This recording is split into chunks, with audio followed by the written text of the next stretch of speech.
Assalamualaikum warahmatullahi wabarakatuh. Hari ini saya ingin menjelaskan atau memaparkan tentang materi manajemen tenaga pendidik dan kependidikan. Langsung saja kita masuk ke materi yang pertama, yaitu definisi tenaga pendidik dan tenaga kependidikan.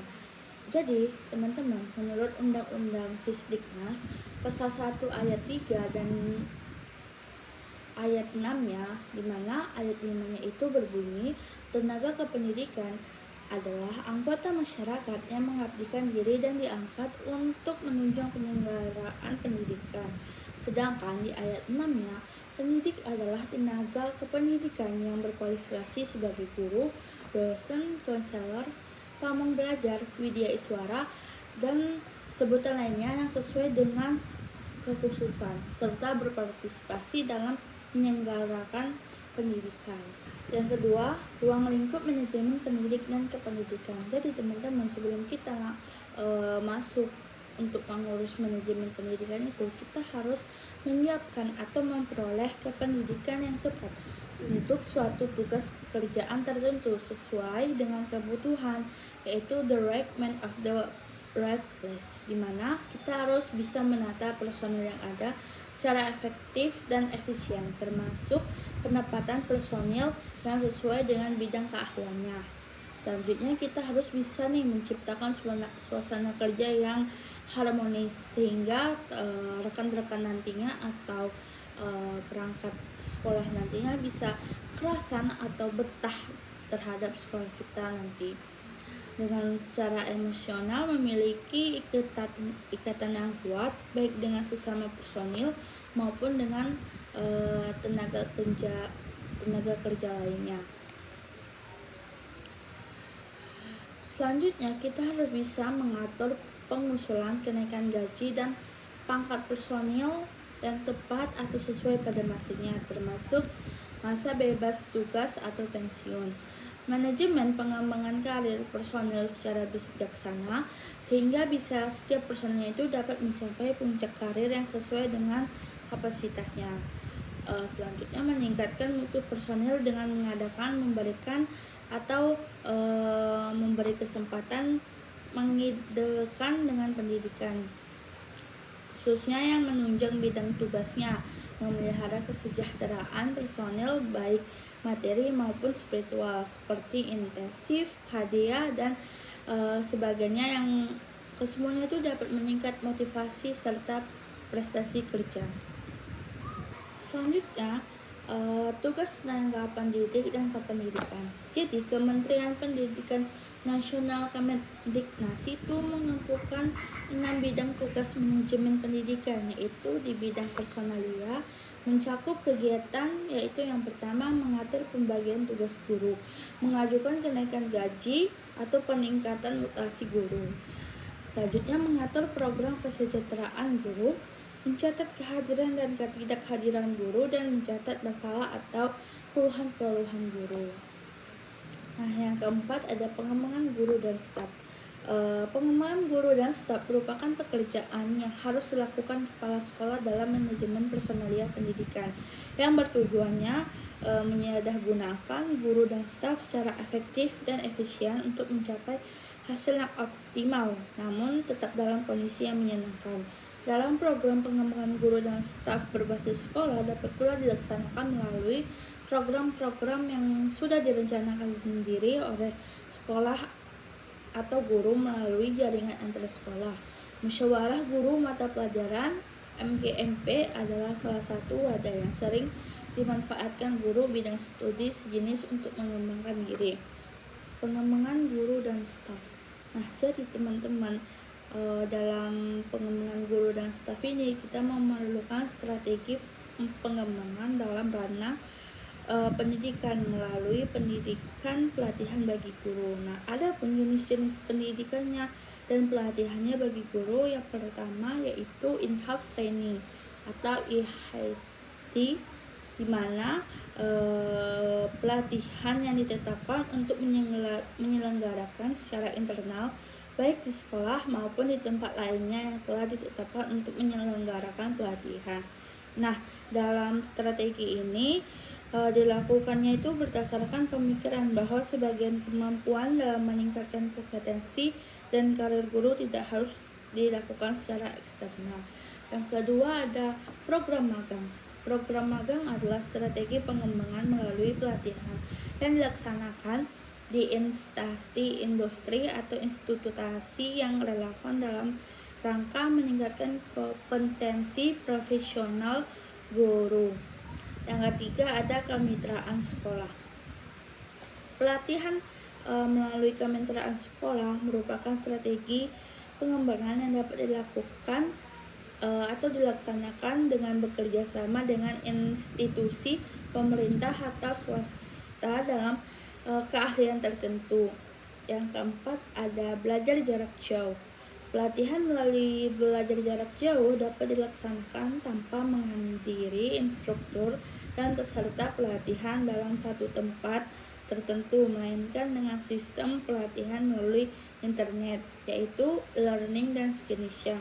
Yang kelima ada pelatihan berjenjang dan pelatihan khusus, di mana pelatihan jenis ini dilakukan di LPMP dan lembaga lainnya yang diberikan wewenang, di mana program pelatihan disusun secara berjenjang mulai dari jenjang dasar, menengah, lanjut, dan tinggi. Ada 3 soal, di mana buatlah definisi manajemen tenaga pendidik dan kependidikan menurut 3 ahli dan buat analisis perbedaannya. Yang kedua, identifikasi tenaga pendidik dan kependidikan di sekolah Anda ketika SMA atau sederajat. Yang ketiga, bagaimana pengembangan guru dan staf yang baik menurut Anda, dan berikan contoh-contohnya. Baik, di sini saya akan menjelaskan yang pertama, yaitu menurut 3 ahli dan perbedaannya. Yang pertama saya ambil dari dosen FIP UPI, yaitu Alamdiri Nurdin dan Imam Sibaweh, menjelaskan pengertian tentang pengelolaan tentang pendidik dan tenaga kependidikan mengacu kepada konsep manajemen sumber manusia, sumber daya manusia atau MSDM. Sebelum menjelaskan manajemen pendidik dan tenaga kependidikan, yaitu yang pertama, MSDM dipandang sebagai fungsi atau subsistem diskret yang diharapkan mampu menyelesaikan tugas-tugas khusus. Yang kedua, MSDM merupakan serangkaian sistem yang terintegrasi dan bertujuan untuk meningkatkan performansi MSDM. Yang ketiga, penerapan konsep outsourcing atau outsourcing, di mana untuk meningkatkan efisiensi dan efektivitas. Yang keempat, pemanfaatan teknologi dalam meningkatkan layanan informasi secara timbal balik. Dan yang kelima, pergeseran peran human capital menjadi peran sentral yang membantu organisasi untuk memenangkan persaingan. Yang kedua ada dari Endang Herawan dan Nani Hartini, di mana mereka berdua menyebutkan manajemen tenaga pendidik dan kependidikan adalah aktivitas yang harus dilakukan mulai dari tenaga pendidik dan kependidikan itu masuk ke dalam organisasi pendidik sampai akhirnya berhenti melalui proses perencanaan SDM, perekrutan, seleksi, penempatan, pemberian kompensasi, penghargaan, pendidikan dan pelatihan, pengembangan dan pemberhentian. Yang ketiga itu saya ambil dari ahli Sultan Bakhsyud, di mana kata beliau yang dimaksud manajemen personalia itu pendidik di sekolah, di mana segenap proses penyiapan, penataan, pembinaan, pemenangan atau penanganan, terus juga evaluasi sampai dengan pemutusan hubungan kerja dengan seluruh tenaga kependidikan di sekolah secara efektif dan efisien, sehingga menunjang kelancaran pelaksanaan proses pembelajaran mengajar di sekolah. Jadi dari ketiga perbedaan tersebut, menurut para ahlinya, yang pertama ahli 1 dan 2 sama-sama mempunyai tanggapan yang sama, yaitu beranggapan manajemen tenaga pendidik dan kependidikan adalah aktivitas yang harus dilakukan mulai dari tenaga pendidik dan kependidikan itu masuk ke dalam organisasi kependidikan sampai akhirnya berhenti melalui proses perencanaan SDM, perekrutan, seleksi, penempatan, dan pemberian kompensasi, juga penghargaan pendidikan dan latihan pengembangan dan pemberhentian. Juga memberikan definisi yang lebih spesifik nih di antara ahli 1 dan 2, yaitu tentang kegiatan yang terlibat dalam manajemen tenaga pendidik dan kependidikan. Mereka juga sama-sama menekankan pentingnya pengelolaan sumber daya manusia dalam manajemen pendidikan dan memberikan definisi yang lebih umum dan luas, mencakup seluruh proses manajemen sumber daya manusia dalam konteks pendidikan. Sedangkan ahli 3 memberikan gambaran yang lebih luas tanpa spesifikasi yang mendalam, lebih fokus pada kegiatan khusus yang dilakukan oleh tenaga pendidik dan kependidikan dalam capai tujuan kependidikan. Seperti itu. Saya akan menjawab pertanyaan yang kedua, di mana identifikasi tenaga pendidik dan kependidikan di sekolah Anda ketika di SMA sederajat. Nah, saya akan menjawab soal selanjutnya, yaitu identifikasi tenaga pendidik dan kependidikan di sekolah. Waktu saya di sekolah di SMA saya umumnya itu terdiri dari guru mata pelajaran, yaitu guru yang mengajar mata pelajaran seperti matematika, bahasa Inggris, fisika, biologi, dan lain-lainnya. Selanjutnya ada guru BK.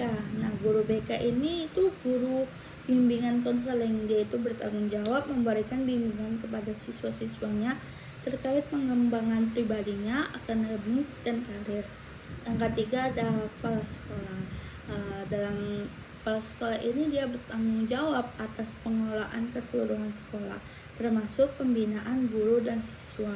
Juga ada wakil kepala sekolah. Nah, waktu saya sekolah itu biasanya itu wakil kepala sekolahnya membantu dalam manajemen sekolah dan kadang-kadang menggantikan kepala sekolah dalam tugas-tugas tertentu. Contohnya seperti upacara. Kemudian ada staf administrasi. Biasanya staf administrasi di sekolah saya ini dia yang bertanggung jawab untuk membayar uang sekolah atau SPP dan pendaftaran murid-murid baru. Yang ketiga ada tenaga kependidikan. Nah, tenaga pendidikan di sekolah saya itu dia meliputi tukang bersih-bersih, juga keamanan dan tadi administrasi.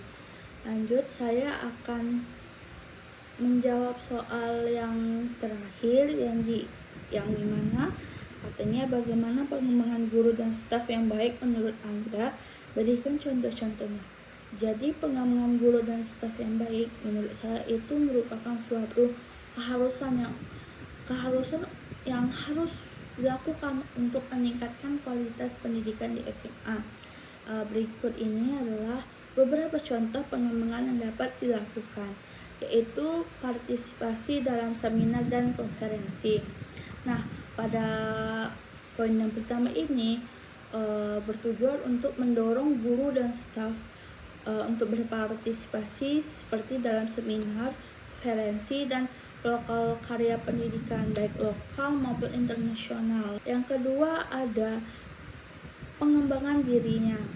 Pada poin kedua ini memberikan pelatihan dan peluang pengembangan dalam diri stafnya atau gurunya untuk mengembangkan kepemimpinan yang berpotensi untuk mengisi posisi kepemimpinan di masa depan seperti kepala sekolah, wakil kepala sekolah, ataupun koordinator departemen.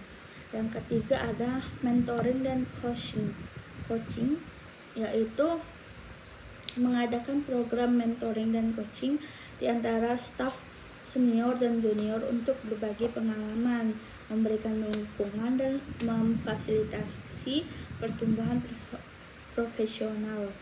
Yang keempat ada pembinaan karir. Nah, pada poin keempat ini sekolah itu wajib menyediakan jalan karir yang jelas dan kesempatan untuk pengembangan profesional guru dan staf yang ingin meningkatkan keterampilan dan kualifikasi mereka. Yang kelima ada pengembangan kepemimpinan. Nah, pada poin kelima ini, sekolah itu wajib menyediakan juga peluang bagi guru dan staf yang memiliki potensi yang kepemimpinan untuk mengembangkan keterampilan seperti melalui kursus, seminar, dan proyek kepemimpinan. Jika kita kaitkan dengan profesi pengembangan profesi guru pada saat ini, kita itu tidak menemukan fitur-fitur yang penting dalam program-program pengembangan profesionalisme guru di Indonesia. Kenapa? Karena pada saat ini itu kita guru-guru diharapkan memiliki kemampuan yang lebih baik dalam mengajar setelah menyelesaikan diklatnya. Nah, tujuan ini tuh tidak tercapai sehingga penyebab ketidak efektifan itu tidak berasal dari gurunya. Sebagian